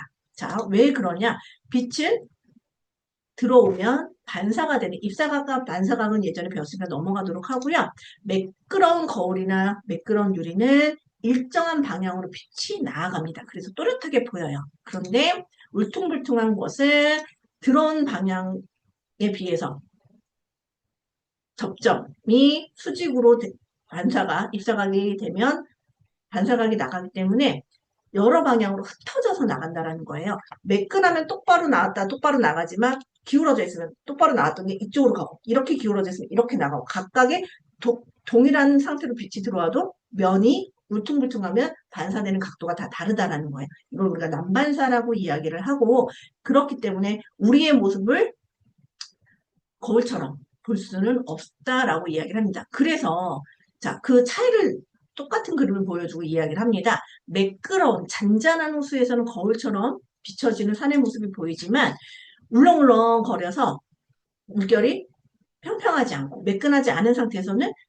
위에 있는 산의 모습이 그대로 잘 비춰지지 반사되지 않는다라는 게 같은 물이라 하더라도 표면이 매끄러우냐 울퉁불퉁하느냐에 따라서 잘 반사가 되느냐 되지 않느냐를 볼 수 있다라고 이야기해 주시면 됩니다. 자, 우선은 우리가 거울에 비친 모습은 나하고 똑같다라고 생각을 하지만 사람들이 생각보다 착각을 많이 하고 있다라고 해요. 그 동영상을 보면서 아 그렇구나라고 저도 깨달았게 됐는데 우리가 항상 나의 모습을 보는 거는 거울에서 좌우가 바뀐 모습을 보는데 그 좌우의 바뀐 모습을 본인이 자기의 모습이라고 인식을 한대요. 이 부분을 영상 보시면 선생님들도 보시면 아 그렇구나라고 이해하시는 게 많으실 거라서 남들이 보는 모습과 내 모습이 그래서 다른 것처럼 느껴지는 거다라고 이야기를 하더라고요. 자, 거울의 특징을 여기서 이야기해 주시면 돼요. 위아래는 바뀌지 않고 좌우만 바뀐다. 라는 거 같이 이야기해 주시면 되고 특히 하나 거울의 기울기에 따라서 조금 달라질 수도 있다.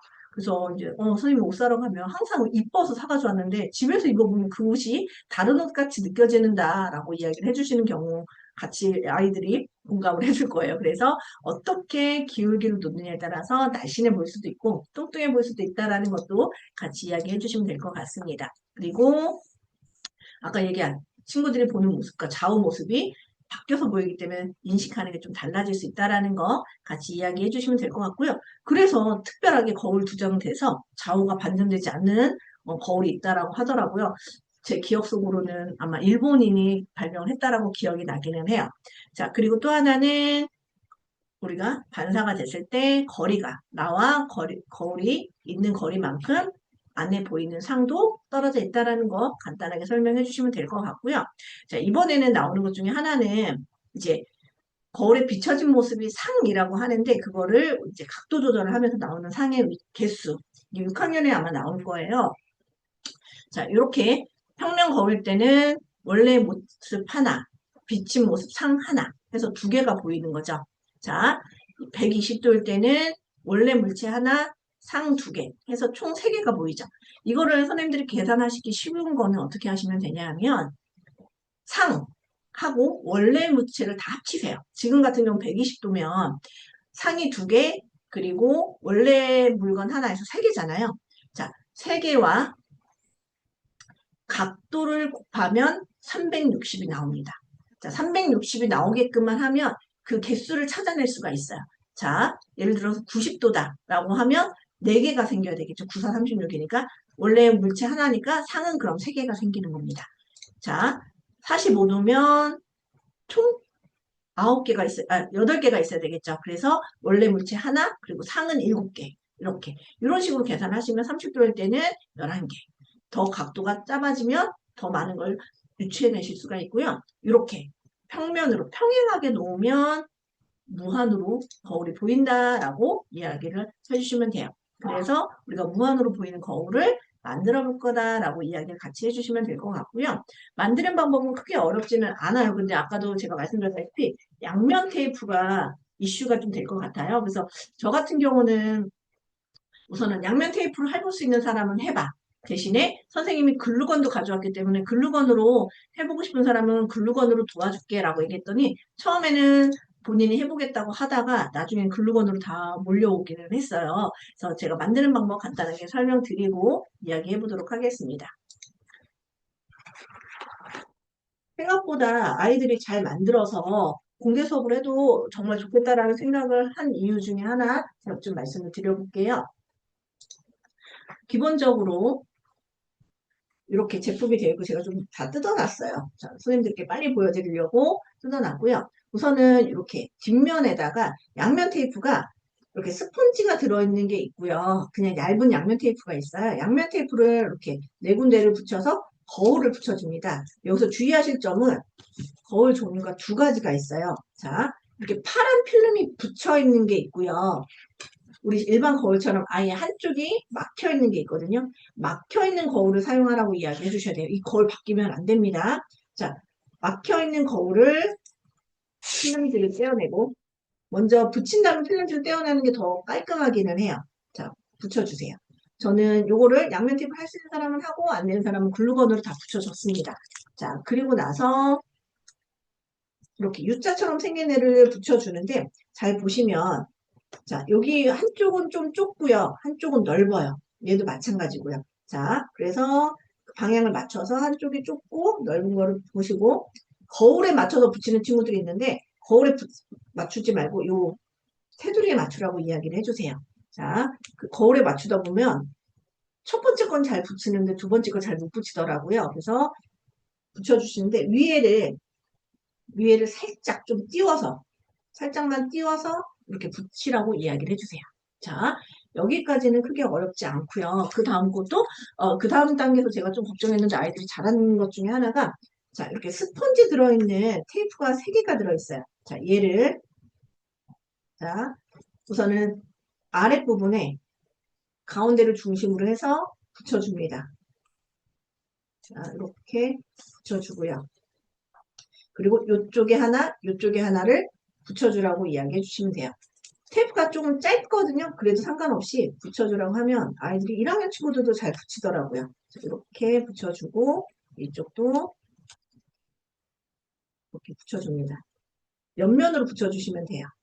자, 이렇게까지 자, 붙여준 다음에 이번에는 자 여기에 크리스마스 트리 아이들이 너무 좋아하죠. 트리에 넣는 전구가 들어있습니다. 빼서 불 들어오는지 확인 먼저 시켜주시고요. 자, 그리고 얘가 이렇게 팔자처럼 꺾여 있기 때문에 팔자를 원위치를 한 다음에 쭉 잡아당기면 이렇게 풀려요. 그러니까 아이들이 오히려 더 헷갈릴 수 있는데 그렇게 하지 않도록 해주시고요. 자, 이쪽 반대편 쪽이나 아무 쪽이나 상관없는데 자, 스위치가 없는 쪽에다가 벽면에다 붙이시고요. 얘를 먼저 고정을 해줄 거예요. 그래야지 뺑뺑 돌리기가 더 쉽더라고요. 자, 뒷면에 얘를 붙여주시고요. 그리고 얘를 요 가운데 사이로 빼냅니다. 자, 빼내고 난 다음에 양면 테이프에 있는 겉에 껍질을 다 벗겨내요.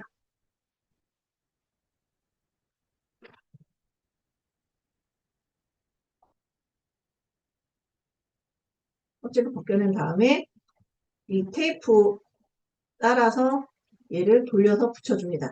한 3바퀴 정도 돌더라고요. 끝날 때까지 붙여라 라고 얘기하면 잘 붙여요. 그리고 생각보다 붙는 것도 잘 붙어 있습니다. 자, 이렇게 해서 3바퀴 정도 돌리면 거의 다 붙더라고요. 좀 약간 쭉쭉 잡아당기면서 해야 전구의 위치가 좀 겹치지 않아요. 저는 좀 급하니까 빨리 좀 하겠습니다. 그리고 나중에 사실 붙여보면 전구의 위치 상관없이 아이들이 너무 좋아해가지고 전구의 위치 크게 신경 안 쓰셔도 될 것 같아요. 이렇게 해서 그냥 붙여라 라고 이야기해 주시면 잘 붙습니다. 자, 이렇게 붙여주시고요. 자, 그리고 나서 이제 나머지 거울을 붙여줄 거예요. 여기에는 양면 테이프에 위에 걸 떼어내시고요. 자, 여기서 주의하실 점은 파란색 부분은 절대 떼어내지 말라고 이야기해 주세요. 이거를 파란색을 떼어내는 순간 거울의 방향을 찾기가 좀 어려워지거든요. 그래서 먼저 파란색이 아닌 중면을 떼어내고 붙이라고 하세요. 자, 붙인 다음에 그 다음에 이제 요 파란 필름을 떼어냅니다.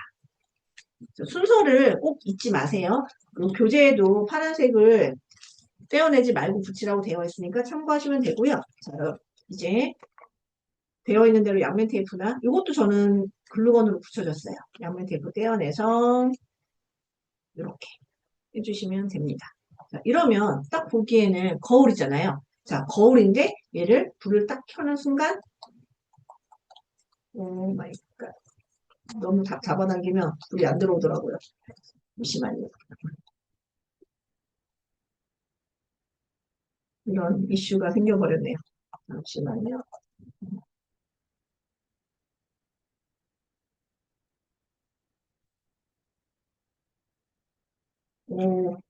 죄송해요. 제가 너무 세게 잡아당겨서 이게 전선이 끊어졌거든요. 요거만 주의하셔야 될 것 같아요. 아이들에게 너무 세게 잡아당기지 말라고. 저 수업하는 동안은 한 명도 끊어먹은 친구가 없었는데 제가 지금 연출하다가 끊어먹었네요. 요점 참고하셔서 끊어지지 않게 조심해 주셔야 될 것 같습니다. 이렇게 보시면 이 형태가 나와요. 자, 이렇게 확인을 해주시면 아이들이 굉장히 재밌게 수업하실 수 있으실 것 같아요. 자, 무한 터널 같은 경우도 이렇게 끝내주시면 될 것 같고 저항용 커리는 이렇게 해서 간단하게 완성을 하실 수 있으실 것 같습니다. 자, 저희가 이제 고학년 커리 라바 램프하고 하바리움 나왔는데 이 두 개는 굉장히 좀 쉬워서 아마 좀 금방 끝날 것 같아요. 그래서 선생님들께서도 아이들하고 이야기 좀 많이 하면서 시간을 잘 분배를 하셔야 될 것 같습니다. 저희 하바리움 먼저 준비하겠습니다.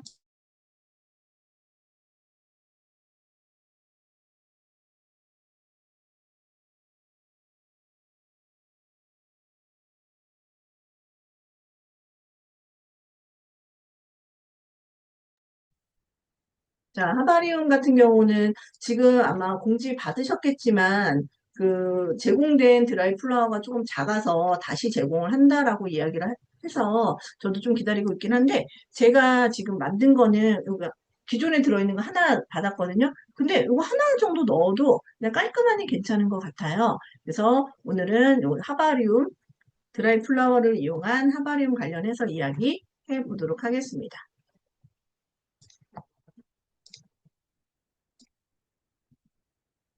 자, 저희가 꽃을 잘 보관하는 방법 중에 여러 가지 방법 중에 우리가 이제 드라이 플라워를 이용하는 것도 있고 다른 방법도 있으니까 그 부분 같이 설명을 해드리도록 하겠습니다. 자, 우선 건조화하고 보존화를 만드는 방법을 한번 이야기를 해볼게요. 자, 우리가 보존식품이라고 이야기하는 거 있죠. 뭐 김치나 치즈, 뭐 과일, 뭐 통조림 이런 것 같은 경우 오랜 기간 동안 보존하려고 하는 방법이잖아요. 근데 사람들이 꽃도 좀 아름답게 오래 보존하고 싶다라는 생각을 하기 때문에 표본이라는 거를 만들어서 이제 계속 보관을 해요. 자, 우리가 흔히 이야기하는 표본은 뭐 과학 연구를 하기 위해서 하는 경우가 많죠. 뭐 곤충 표본이라든지 식물 표본 아니면 뭐 인체 장기라든지 이런 것들을 해서 특수한 처리를 해서 오래 보존하도록 만든 것을 우리가 표본이라고 이야기합니다. 그래서 오래 두고 볼 수가 있죠. 자, 우리가 꽃 같은 경우는 사실 굉장히 펴 있을 땐 이쁘지만 지면 굉장히 안 이뻐지잖아요. 뭐 여기 나오는 것처럼 열흘이 가지 않는다라는 이야기가 있듯이 이 오래된 그러니까 아름다움을 오랫동안 보존하는 방법이 크게 두 가지가 있습니다. 드라이 플라워와 프리저브드 플라워라는 게 있는데 두 가지가 어떤 차이가 있는지 좀 같이 볼게요. 자, 드라이 플라워는 말 그대로 그냥 말리는 거예요. 뭐 꽃이나 열매, 씨앗 등을 말려서 관상용으로 만든 꽃을 드라이 플라워라고 이야기를 하고요.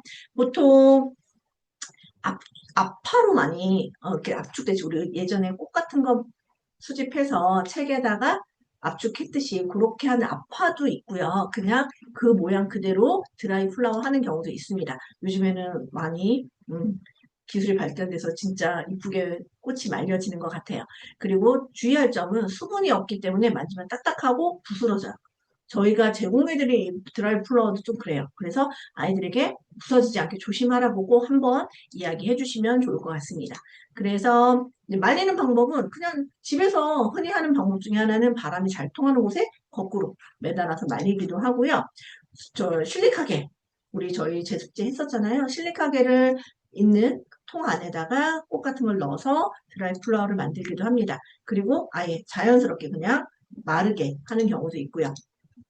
이렇게 특히 안개꽃 같은 경우에 드라이 플라워 같은 경우에 만든 다음에 색을 입혀서 꽃다발 만든다거나 아니면 뭐 방향제, 포풀이 이런 거로도 많이 이용을 합니다.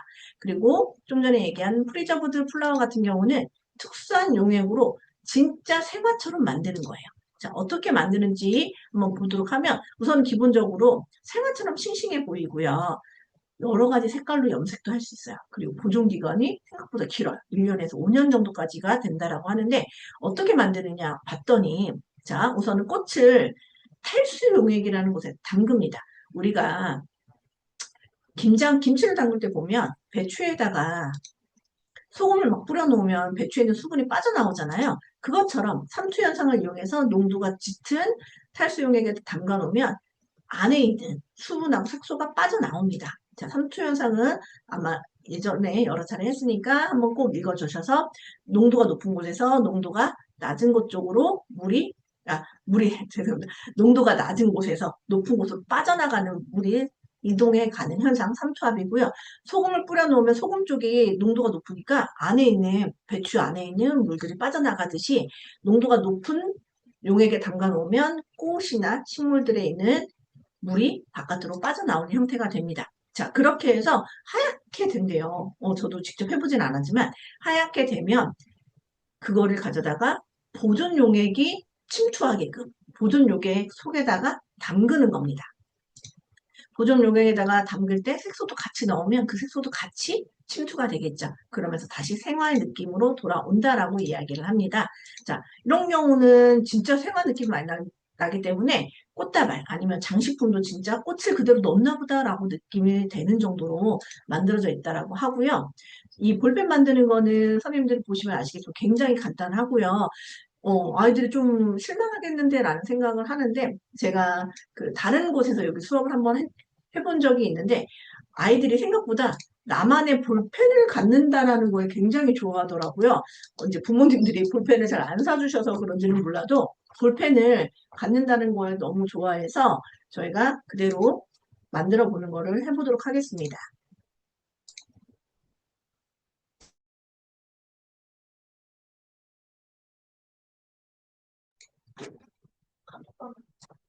자, 만든 거 먼저 보여드리도록 할게요. 자, 이렇게 되어 있고요. 용액을 넣고 그냥 닫아주면 끝이에요. 굉장히 쉬워요. 그래서 아이들하고 이야기를 좀 많이 하는 시간이 되면 어떨까라는 생각이 들고요. 볼펜은 자, 이렇게 그 안에 마개가, 속마개가 있습니다. 속마개를 나중에 끼울 때가 조금 힘들더라고요. 그 넣는 팁도 좀 알려드릴게요. 자, 우선은 이렇게 막혀있는 애를 뺍니다. 볼펜은 요 앞부분이에요. 얘를 앞에를 돌리면 나왔다 들어갔다 합니다. 자, 우선은 용액이 있어요. 용액이 1인당 하나씩 들어가 있는데 다 넣지는 마시고요. 한 3분의 2 정도만 채워주도록 할게요. 3분의 1 정도를 채워주시고요.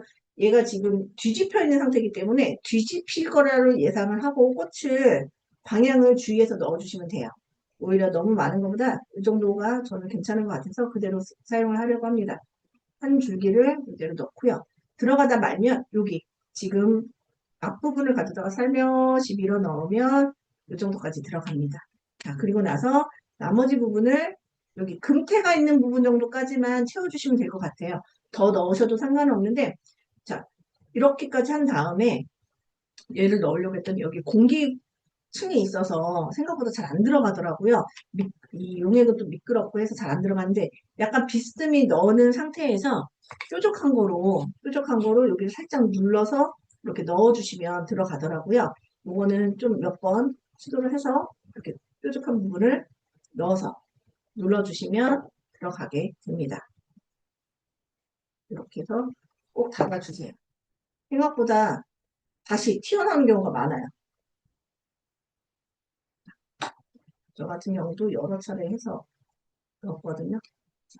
이렇게 뾰족하게 넣어주신 다음에 혹시 셀 거를 방지해서 양면 테이프가 들어있긴 한데 잘 안 새더라고요. 저 같은 경우는 그래서 이렇게 끼워서 해주시면 완성입니다. 생각보다 굉장히 만들기는 쉬워요. 그래서 아이들하고 좀 이야기거리를 생각하셔서 실험을 하시거나 우리가 이제 플라워 같은 거 이용하는 뭐 직업 같은 것도 같이 이야기를 해주시는 것도 좋을 것 같습니다. 하바리움은 굉장히 간단하고요. 라바램프도 크게 어렵진 않기 때문에 금방 끝날 것 같아요. 그래서 라바램프 마지막으로 진행하고 연수는 끝내도록 하겠습니다.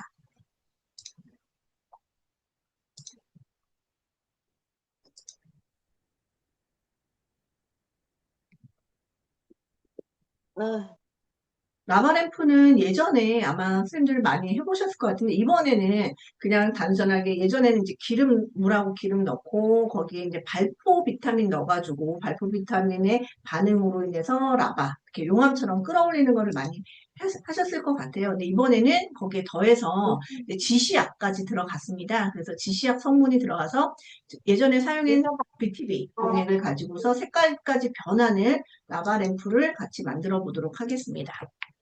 제가 한번 실험을 했었는데, 자, 지금 보일지 모르겠지만, 지금은 중성으로 이렇게 초록색이 됐거든요. 얘를 계속 주어진 소다와, 지금 시트리산 계속 번갈아 가면서 여러 차례 실험을 할 수 있기 때문에 한 번에 다 하지 말라고 이야기하시고 여러 차례 색깔 변화하는 거를 중성이 됐다가 산성됐다가 염기성 되는 거를 계속 습관했어. 되게 하시면 아니, 토요일날 토요일날, 이번 주 토요일날 바쁘다고. 잠시만요, 선생님들. 치수를 2층에 올려놔. 자, 라바램프 이제 시작하겠습니다. 산성용액과 염기성 용액 특징 알고 그리고 지시약을 이용한 라바램프를 만들어 보도록 하겠습니다. 자, 우선은 색이 변하는 거. 저번에 저희 선생님들 아마 뭐죠? 갑자기 생각이 안 나는데 전기분해 하실 때 아마 이용하셔서 산성용액일 땐 노란색, 그리고 염기성일 때는 푸른색, 그리고 중성일 때는 녹색이라는 거 BTB용의 특징 알고 계실 것 같아요. 그래서 그거는 넘어가도록 하고요. 자, 색이 변하는 경우 여러 가지 화학 반응에 의해서 색이 변하는 게 있다라고 이야기해 주시면 될 것 같고요. 오늘은 산과 염기에 대해서 이야기를 할 겁니다. 그래서 산성이라고 이야기하는 거는 보통 신맛을 내는 물에 녹아서 산성을 나타내는 성질을 산이라고 하고 이거는 시큼한 새콤한 맛을 내는 것들이 많다. 김치라든지 사과, 레몬, 요구르트, 사이다, 커피도 산성이라고 하더라고요. 자, 이런 성분들이 있고 여러 가지 과일들, 라임, 주스 이런 것들이 전부 산성이라고 보면 염기성은 세제인 경우가 많아요. 미끌미끌한 비누 성분이 많거든요. 그래서 화장실에서 찾아야 됩니다. 비누라든지 표백제, 치약, 세제, 베이킹소다 이런 것들이 전부 다 염기성이다라고 보시면 될 것 같고요. 자, 그래서 염기성하고 산성을 만나면 중성이 되죠. 그 중화 반응이라고 하는데 그걸 실생활에서 이용하는 경우가 있어요.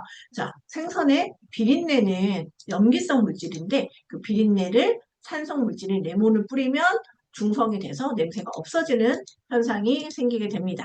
그래서 생선을 손질한 약간 비린내 나는 도마는 식초로 닦아내면 되는 거예요.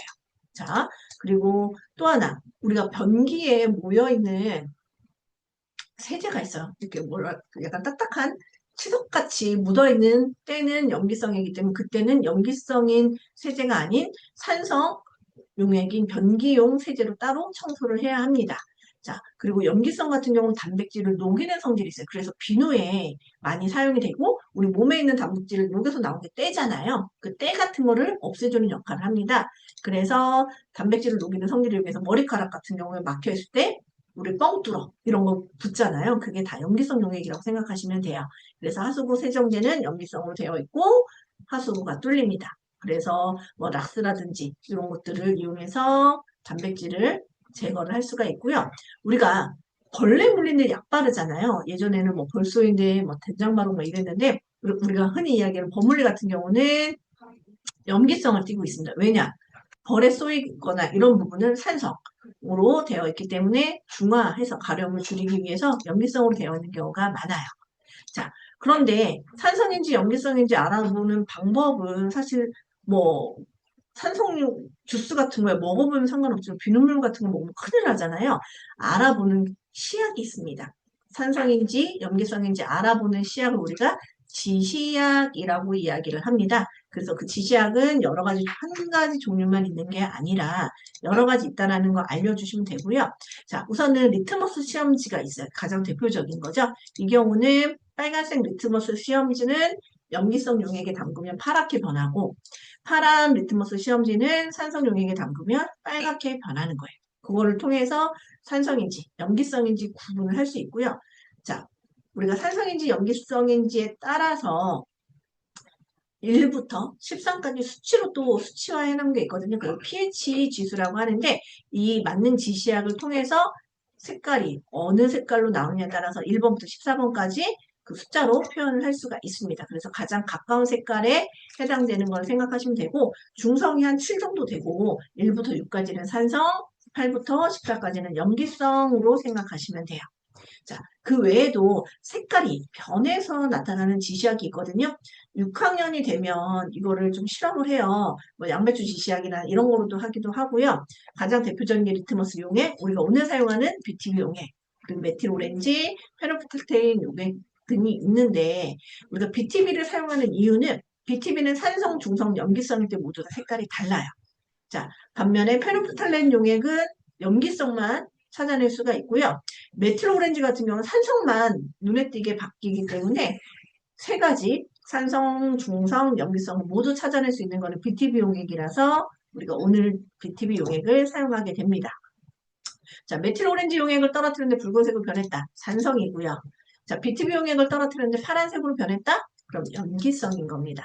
자, 실험도 굉장히 간단하고요. 요거는 아까 말씀드린 것처럼 선생님께서 자, 소다나 아니면 구연산 같은 거 조금 더 준비하시거나 저 같은 경우는 이제 발포 비타민 좀 준비를 하려고 해요. 그래서 발포 비타민 넣으면서 진짜 용암처럼 끌어올리는 거 확인할 수 있어서 같이 준비해서 수업 진행하려고 합니다. 그래서 선생님들 만드는 거 정말 간단하기 때문에 빠르게 보여드리고 끝내도록 하겠습니다. 자, 이거는 완성된 부분이고요. 자, 간단하게 바로 시작을 해보도록 할게요. 시트르산과 소다, 그리고 BTB 용액이 있어요.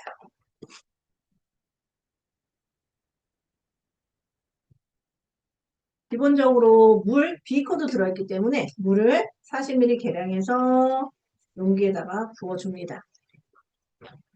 자, 그리고 주어진 BTB 용액 많지 않거든요. 개별이기 때문에 전부 다 부어줄게요. 제가 이게 수돗물이라서 완전 중성은 아니고 살짝 염기성이 찌는 것 같아요. 자, 파란색이 거의 보이는 상태로 될 것 같습니다. 자, 이렇게 넣어주시고요. 여기에 소다를 넣어서 이 BTB 용액 색이 어떻게 변하는지 보여드릴게요. 이쪽으로 오면 지금 색이 좀 보이실지 모르겠는데 약간 청록색이거든요. 근데 소다를 넣으면